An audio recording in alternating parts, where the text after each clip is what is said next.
There's no one really here. Everyone's virtual. You're really good at it, though. Good at cheering for myself. I'm a good hype girl for myself.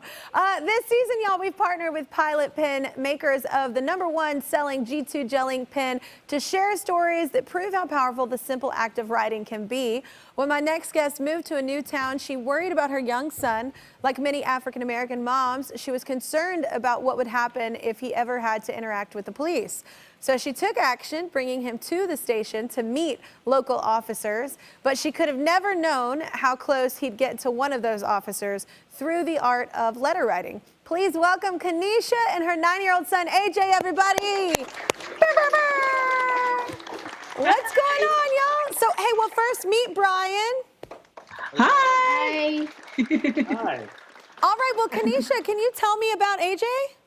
Yes. So AJ was diagnosed with autism around 3 years old. And some of the more serious behaviors and problems with his autism is that when there's a stressful situation or something, really high tension, his verbal skills tend to go out the window. And so he starts to act out. A big example is when he was younger and he used to be hungry, he actually used to ram himself up against a wall a lot to signify that he was hungry. As long as I was living in like my small hometown where everybody knows everybody, there was sort of a safety net in the small town community. But then I met my wonderful husband and we wanted to move to a bigger city. And so when we moved to Goose Creek, South Carolina, there was a little bit of a concern about how would this new city, how are they strangers? And most importantly, how would the local police deal with someone that maybe doesn't speak? As a Black mother of a young Black male, there is this concern over the relationship between my son and meeting, police officers. Mm-hmm. So I just wanted to kind of hopefully change that narrative into something more positive. It's very smart. I mean, it's a clever thing to do too, because not only you said you're afraid because your son is a young Black male, and statistically there's a reason to be nervous of that with officers. And so can you tell us about taking him to meet everybody there? Yes, I wanted to take him to the police department just so that hopefully that maybe, to kind of put a face to it. Hopefully he could get to know the officers and the officers get to know him. And I set up to have him take a tour of the local police station. And we met this wonderful officer named Captain Hill, who kind of just really bonded with AJ right away. They did the tour. He asked questions. They did fingerprinting. It was just really, really great to see, and to see a change in AJ where he went from being a little shy and worried about law enforcement and authority to now he said that they were his friends. Yeah. So we started visiting about once a month to go and see them, bringing them cupcakes or just to see how they were doing. And you said during the pandemic, this relationship kind of changed, right? Yes. During the pandemic, we couldn't visit as often. So that's when I decided to, because I didn't want to change. I didn't want the bond that was happening to change. So I had AJ to handwrite letters to his friend, the police officers. I wasn't too sure if they were going to respond. I know they're very busy protecting the city, but once again, Captain Hill just stepped up and answered letters, and then they just became really good pen pals, writing back and forth. So it was a really, really great thing to see. That's amazing. Brian, have you ever developed a strong bond with someone through letter writing? I know when I was a kid, we had like pen pals across the world, and I thought that was the coolest thing to connect with someone like that. Have you ever done that? Yeah, I did the same thing when I was younger, but I mean, this story is amazing. It's so proactive. It's such an amazing way to reach out to people in your community and proactively form that bond. I mean, I give you such credit. That's such an amazing idea. Yeah, I agree. Thank you. And AJ, you sent Captain Hill a very special letter. What did you write to him? Well, I write him about him being my godfather because he's a cop. He always helps people. He's always there for them, and he keeps me safe. And he's my friend too. Oh, that's so cool, man. Joining us now is Captain Tom Hill of the Goose Creek Police Department in South Carolina. Give it up. What's up, Captain Hill? So before we talk about AJ's letter to you, can you tell us about your relationship with him?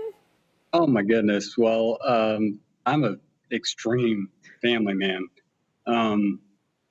I've got an amazing wife, 2 grown boys that are out of the house already, and an amazing 15-year-old daughter. So family's everything to me. So when Kenesha brought AJ into the police department, it really resonated with me that she wanted to introduce her autistic son to the police. So I was more than happy to walk him around the police department, introduce him to officers. We got him an ID card. I rolled his fingerprints, and we gave him a little teddy bear and sent him on his way. When he left that day, like so many other tours that we've given, we just really hoped that we had at least reached one young man. Yeah, well, can you tell us about the letters between you two? Oh, yes. About a week after I received the first letter, and they were really cool little letters. He would ask me what was my favorite color, what it was like to be on the SWAT team, what it's like to be a captain, but I can tell you nothing prepared me for the letter that he sent to me. Yeah, well, you have the letter like you just showed us, him asking you to be his godfather. Can you read a bit of it? Oh, yeah.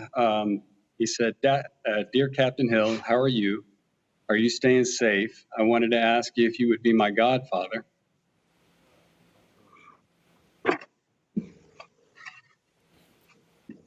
Excuse me. No, A absolutely. godfather, a dad who will be there for me when my dad can't.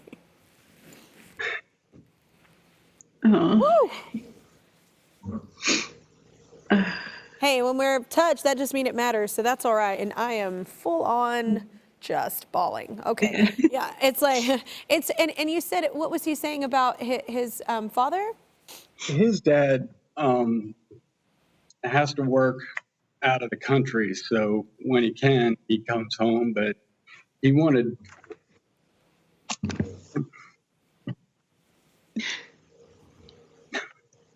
It's okay. He just wanted me to be there for him when his dad couldn't be there. Woo! Now I can't talk, so that's contagious. So, that's such a beautiful thing, and it's such an honest thing, isn't it? Funny how it's so easy for kids to say something like that, but adults, it would take 10 years of therapy. I mean, just from a friend's point of view, not my own.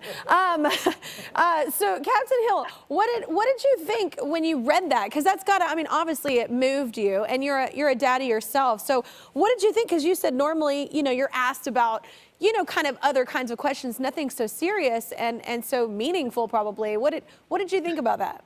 This was huge for me. I mean, I was just glad I was in my office with the door closed when I read it. It really moved me. It was, it meant a lot. I mean, to know that I've impacted some young man like that, it's amazing. It's amazing. Oh, it's a beautiful thing, and we need more stories like this. We always hear the negative ones, not the beautiful ones like this. So Kenesha and AJ, do you have anything you want to say to Captain Hill? AJ, you want to? Thank you for being my godfather, my protector, and my friend. Yeah, I'm just so grateful that you took the time to actually really see AJ, and see past like the disability and really just take him in, and it has. I really feel like it has truly changed his future, the narrative of his future, in such a positive way. So we're beyond grateful. Absolutely. And I mean, Captain Hill, is there anything you'd like to say? Because I find like doing this show now, we're in our almost coming towards the end of our second season, and it's interesting how you always think like, they're the ones saying thank you, but don't you feel like when like that's affected you just as much? Don't you think that's changed your life just as much in these kind of situations? Oh, absolutely. I think that there's just such a huge divide in America right now, and police organizations have to institute some form of community-oriented policing to help and create those partnerships with the minority communities. We just really need to bridge that gap, even if we have to do it one person at a time. Man, hate can have such a presence, a big presence, but love can have an even bigger one. So I love getting to share these stories and be the vessel for them. Thank y'all so much for joining us, and a special thank you to Pilot Pen. They believe in the power of pen pals. I do as well, and that's why Pilot is sending AJ and the Goose Creek Police a bundle of their go-to G2 gel ink pens. This way they can keep exchanging letters and making a difference in their community. It's a beautiful thing. Every community should think about doing. Just saying.